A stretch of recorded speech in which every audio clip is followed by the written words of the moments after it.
August 17 ഞായറാഴ്ച.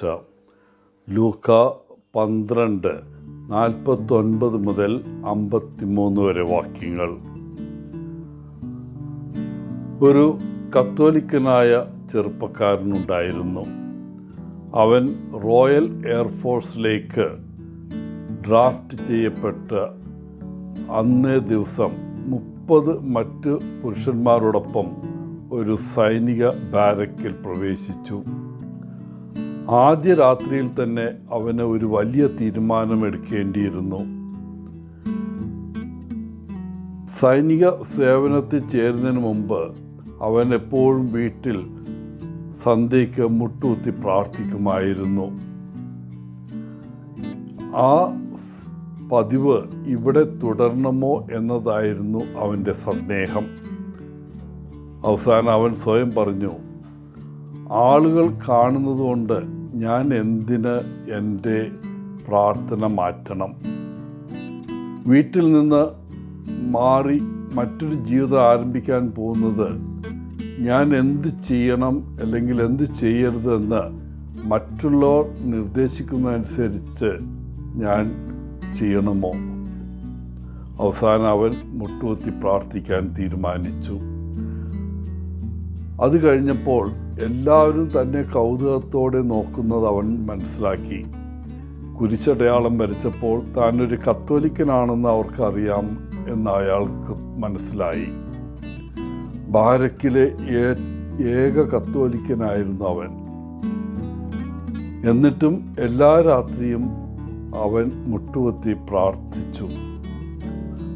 ക്യാമ്പിലെ അവസാന ദിവസം ഒരാൾ അവനോട് പറഞ്ഞു, ഞാൻ ഇതുവരെ കണ്ടിട്ടുള്ളതിൽ വച്ച് ഏറ്റവും മികച്ച ക്രിസ്ത്യാനിയാണ് നീ.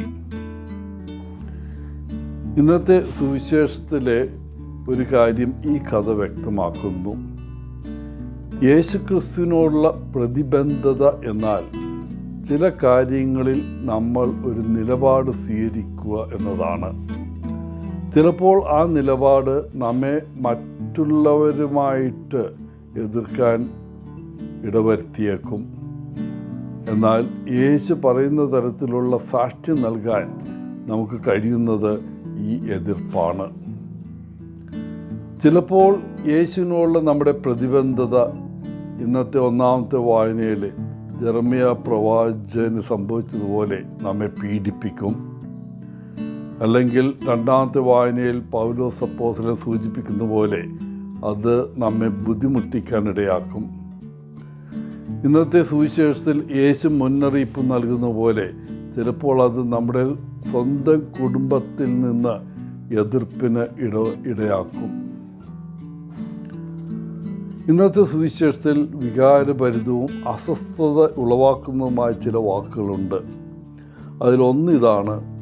യേശു പറയുന്നു, ഭൂമിയിൽ തീയിടാനാണ് ഞാൻ വന്നിരിക്കുന്നതെന്ന്. പഴയ നിയമത്തിൻ്റെ വെളിച്ചത്തിൽ ദൈവത്തിൻ്റെ ശക്തമായ സാന്നിധ്യത്തിൻ്റെ പ്രതീകമാണ് തീ.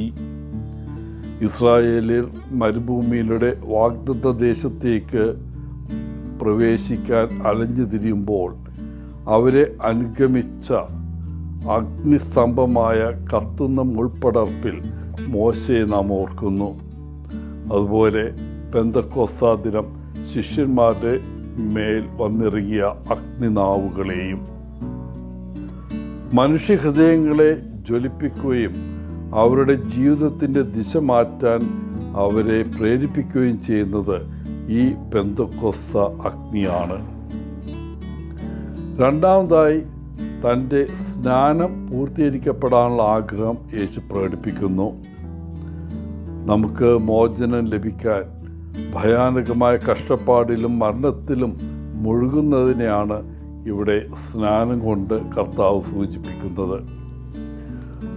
മൂന്നാമതായി, ഭൂമിയിൽ സമാധാനം കൊണ്ടുവരാനല്ല ഭിന്നത കൊണ്ടുവരാനാണ് താൻ വന്നിരിക്കുന്നതെന്ന് യേശു പറയുന്നു. ഒറ്റ നോട്ടത്തിൽ ഇത് കഠിനമായൊരു വാക്കാണ്. യേശു സമാധാനത്തിൻ്റെ രാജാവല്ലേ? ഉയർത്തെഴുന്നേറ്റ ക്രിസ്തു ശിഷ്യന്മാർക്ക് പ്രത്യക്ഷപ്പെട്ട അവസരത്തിൽ പറഞ്ഞ വാക്കുകൾ നിങ്ങൾക്ക് സമാധാനം എന്നല്ലേ. കുടുംബങ്ങളുടെ തകർച്ച, അച്ഛൻ അമ്മയ്ക്കെതിരെ, മാതാപിതാക്കൾ കുട്ടികൾക്കെതിരെ, അല്ലെങ്കിൽ ബന്ധുക്കൾക്കെതിരെ.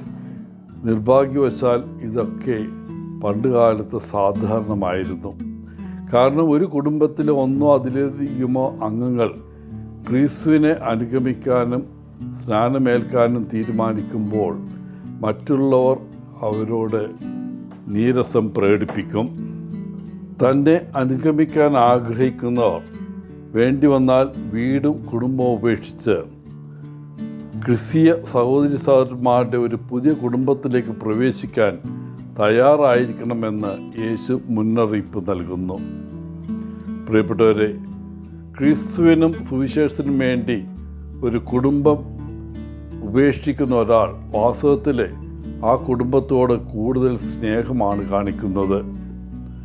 ക്രിസ്ത്യാനിക്ക് അനിവാര്യമാണെന്ന് തോന്നുന്ന തിരഞ്ഞെടുപ്പിനോട് അവർ എത്ര ക്രൂരമായി പ്രതികരിച്ചാലും അവരെ സ്നേഹിക്കുന്നത് ഒരിക്കലും ഒരു ക്രിസ്ത്യാനി നിർത്തുകയില്ല. അവസാനം സത്യവും സ്നേഹവും വിജയിക്കും. എല്ലാവർക്കും നല്ലൊരു ഞായറാഴ്ച ആശംസിച്ചുകൊണ്ട് ഒത്തിരി സ്നേഹത്തോടെ പോളച്ചൻ CSSR ഫ്രം കേരള.